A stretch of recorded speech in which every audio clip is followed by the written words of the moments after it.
जनतेचं हक्काचं Marathi news channel एक शासन। नमस्कार, मी मिलिंदा पवार। एक शासन न्यूज महाराष्ट्रामध्ये तुम्हा सर्वांचं स्वागत आहे। चला पाहूया आजच्या ठळक घडामोडी। सुधागड जांभूळपाड्यात भारतीय जनता पार्टीचे कमळ फुलले। काँग्रेस, राष्ट्रवादी, शिवसेना, शेकापच्या शेकडो कार्यकर्त्यांचा भाजपात जाहीर प्रवेश।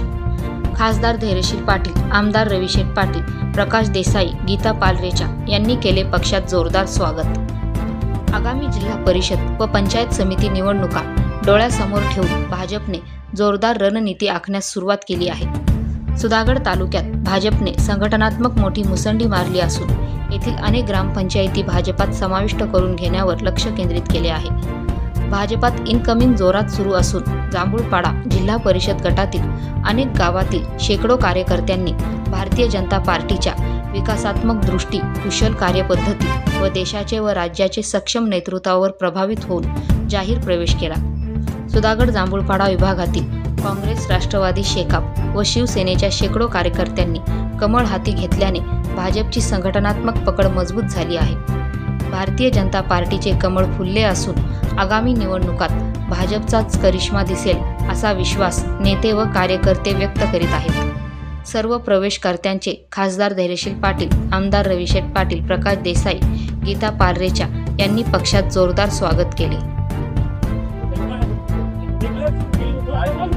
संपूर्ण सुधागड तालुका हा भाजपमय होताना दिसतोय आणि एकूणच बघितलं तर एका पाठोपाठ एक ग्रामपंचायती या ठिकाणी भाजपमय होत आहे। जांभूळपाड्यामध्ये आता मोठ्या प्रमाणात प्रवेश झालेले आहेत। काय सांगाल, कसं वातावरण आहे? हे आता वातावरण संपूर्ण भाजपमय होत चाललेलं आहे। हे भाजपमय वातावरण उद्याच्या ह्या जिल्हा परिषद आणि पंचायत समितीच्या निवडणुकीला फार उपयोगी पडणार आहेत। या ठिकाणी आज आपल्याला सांगू इच्छितो की ह्या भागातली जिल्हा परिषद पंचायत समिती आणि त्या भागातल्या जिल्हा परिषद पंचायत समिती ह्या जिंकूच हे आजचं सुतोवाचे आहे। कार्यकर्त्यांची जी संख्या किंवा विविध पक्षातले प्रमुख पदाधिकारी पक्षामध्ये सहभागी होत आहेत। विकास आला एका बाजूला गती मिळेल, मात्र तिकीट वाटपामध्ये थोडासा पेच निर्माण होईल असं वाटतंय। तो पेच कसा सोडवला जाईल? इथे नेतृत्व चांगलं आहे।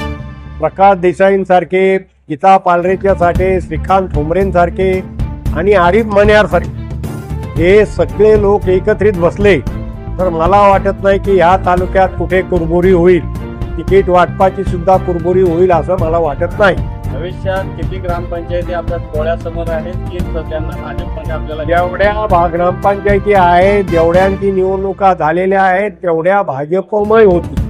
रोजगाराच्या संधी ज्या आहेत त्या कमी प्रमाणात आहेत। सुधागड आदिवासी आहे, या रोजगाराची समस्या ही फार मोठी समस्या।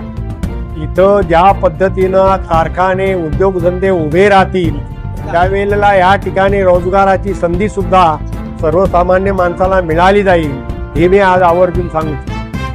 काळामध्ये महायुतीमध्ये या ठिकाणी जो संघर्ष दिसतोय, पुढच्या काळामध्ये आपली भूमिका काय राहील भाजप? असा पुढच्या काळात काय होईल ते होईल, पण आज आम्ही भाजप म्हणून चाललो।